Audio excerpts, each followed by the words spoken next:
Good day everyone, I am teacher Dimple and now we are going to tackle about ratio test.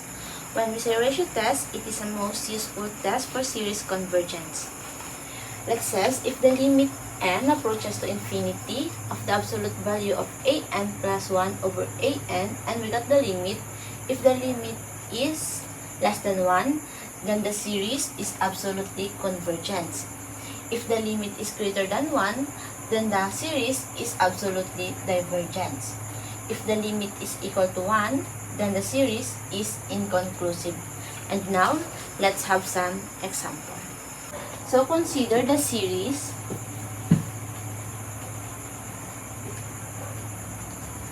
of n is equal to of e raised to 4n over n minus 2 factorial. So our an plus 1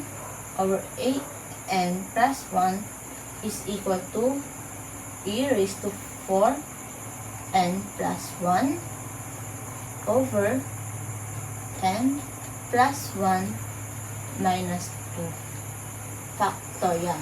So that is our an plus 1, and our an is the e raised to 4n over n minus 2 factorial. And now, let's get the limit of this. Limit n approaches to infinity. We are going to use the mean and extreme. E 4n plus 1 times n minus 2 factorial over n plus 1 minus 2 factorial and e raised to 4n. And now let's simplify this one. E 4 times n is equal to 4n, then 4 times 1 is equal to 4 plus 4. Copy the n minus 2 factorial, and then let's simplify this one.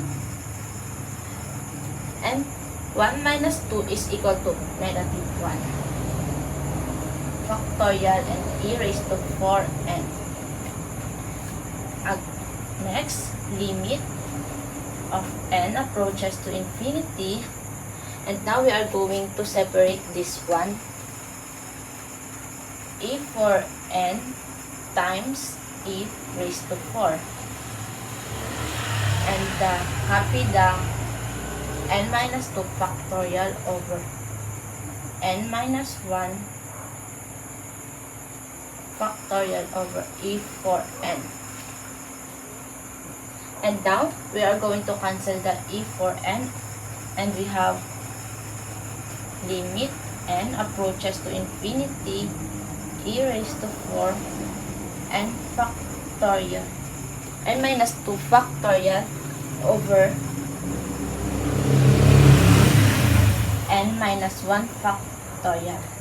And now we are going to simplify the n minus 1 factorial. Limit of n approaches to infinity, e raised to 4 n minus 2 factorial. If we are going to simplify this one, it will become n minus 1 and n minus 2 factorial. And now we are going to cancel the n minus 2 factorial. So we have, and now we have the limit of n approaches to infinity, e raised to 4 and n minus 1 factorial. So the limit of e raised to 4 over n minus 1 is 0. How we get the 0? E raised to 4 over n m over n minus 1 over n. E raised to 4 over n is equal to 0. And n over n is equal to 1 minus 0. And 0 over 1 is equal to 0. We can see that our L is equal to 0 and greater than 1. So, by the ratio test, the series is convergent.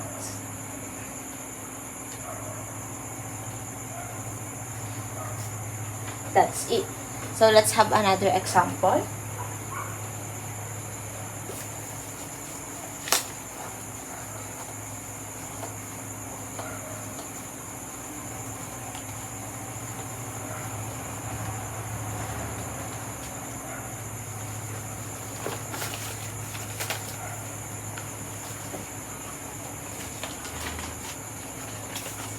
So we have the series 2n factorial. We have 2n factorial over 5n plus 1. So our an plus 1 is equal to 2n plus 1 n plus 1 factorial over 5n plus 1 plus 1. And our an is the original 2n factorial over 5n plus 1. And now let's get the limit. Limit of n approaches to infinity, mean and extreme, 2n plus 1 times 1 factorial.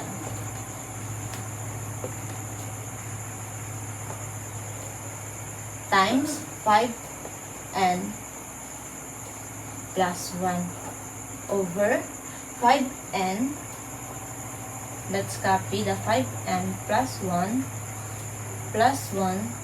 then the 2n factorial. That's it. And now let's simplify this one. 2 times n is equal to 2n. 2 times 1 is equal to 2. Plus 2 factorial and 5n plus 1. Over 5 times n is equal to 5n. 5 times 1 is equal to 5. Copy the sign. Plus 1. Then copy the 2n factorial.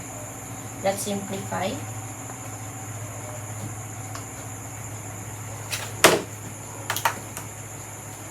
Let's simplify the 2n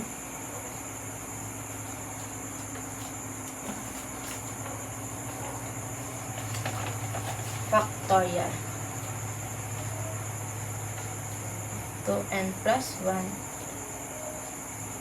2n, 5n plus 1 over 5n plus 5 plus 1 is equal to 6, and copy the 2n factorial.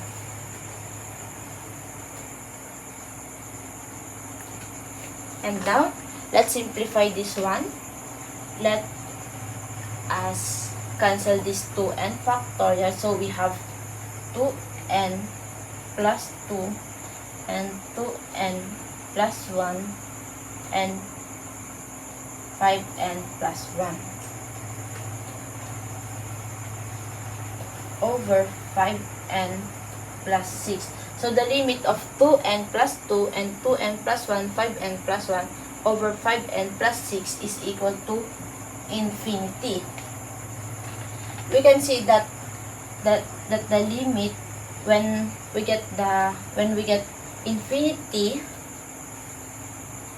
according to the condition a while ago, if the limit is equal to infinity and it is less than 1 and it is greater than 1, so by the ratio test, the series is divergent.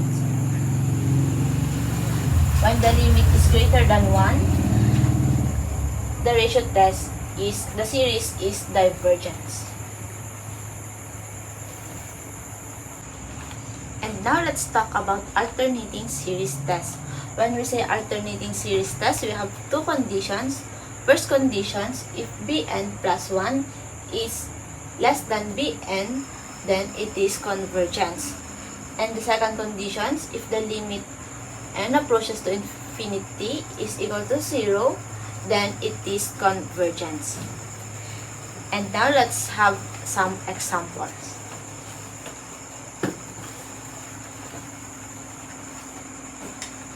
But if one of the condition fails, it is divergent. So for our first example, we have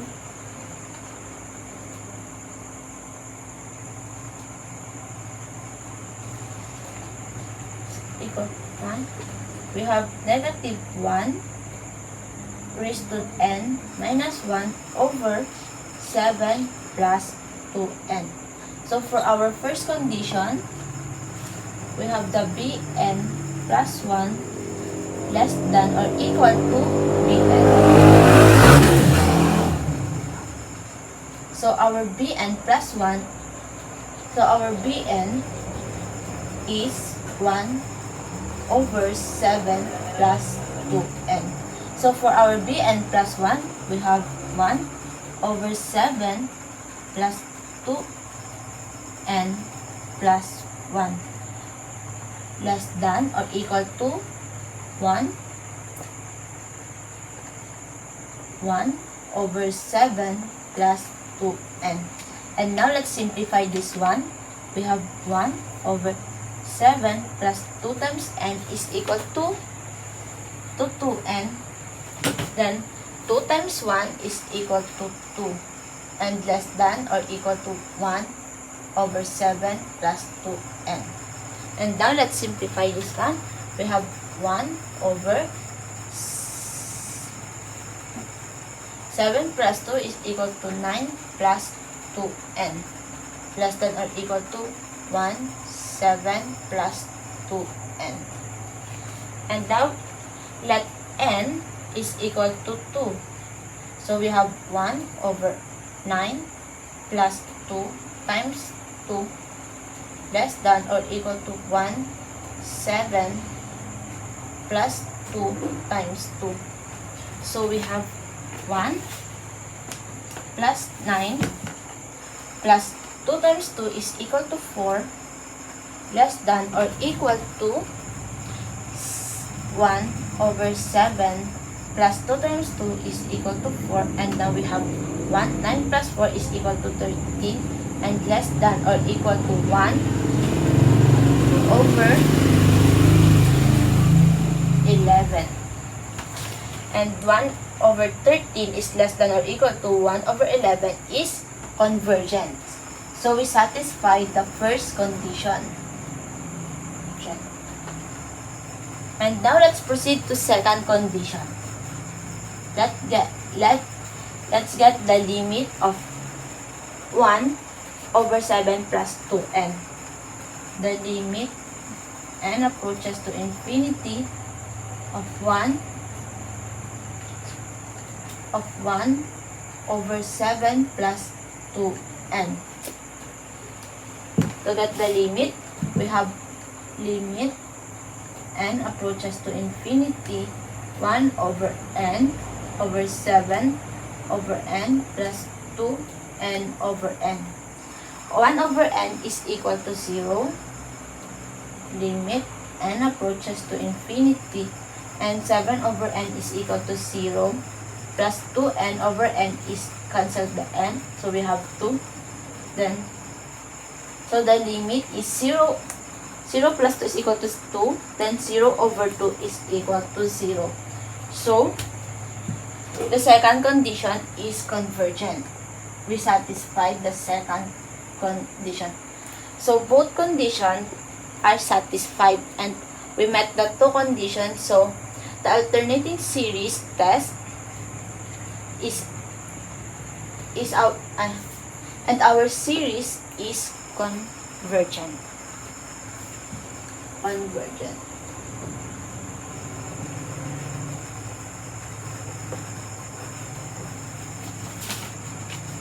So let's have another example for the alternating series test.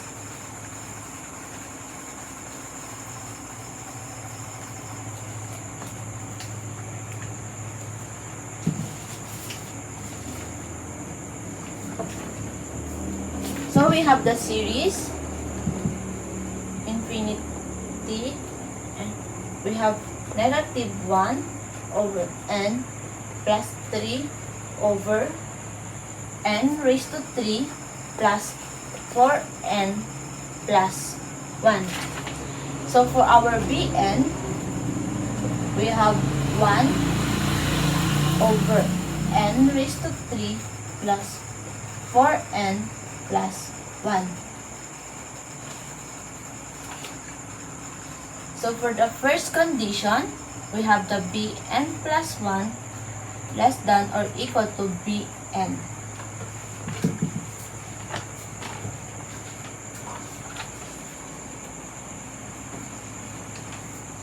So our Bn plus 1, we are going to add plus 1 in the end. So we have 1 over n plus 1 raised to 3 plus 4n plus 1 n plus 1 less than or equal to the original, our Bn, n raised to 3 plus 4n plus 1.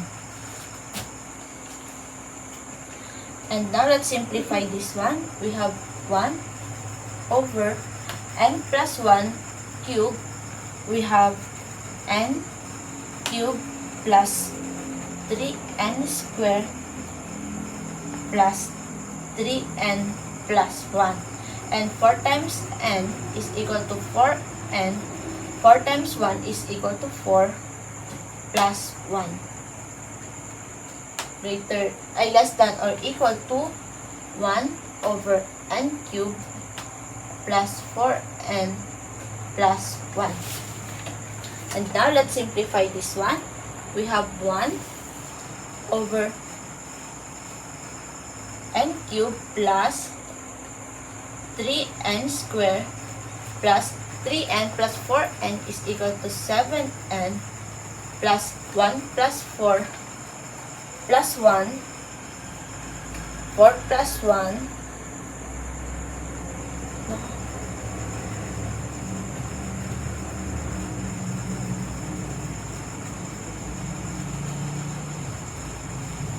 so we have 1 plus 4 plus 1 is equal to 6. For 1 n cubed plus 4n plus 1.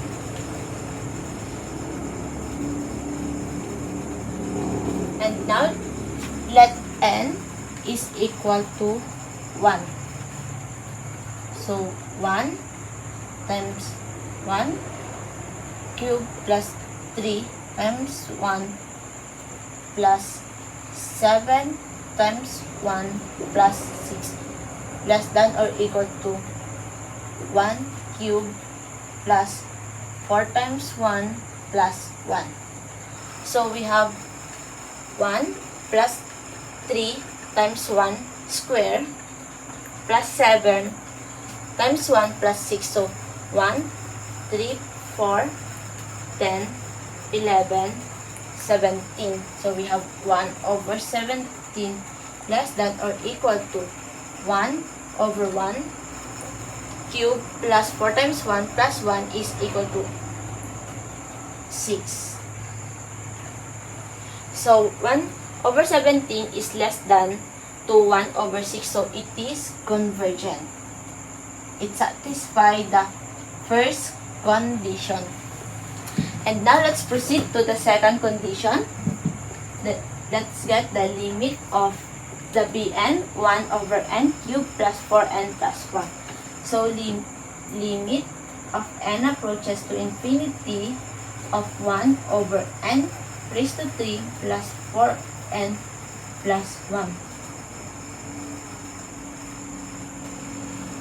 The limit of is 1 over n cubed over n plus 4n plus 1 over n. 1 over n is equal to 0 and n cubed over n is equal to n squared plus 4n over n is equal to 4 plus 0. And the limit of 0 over n squared plus 4 plus 0 is equal to 0. So it is convergent. So the two conditions satisfy the series. So it is convergent.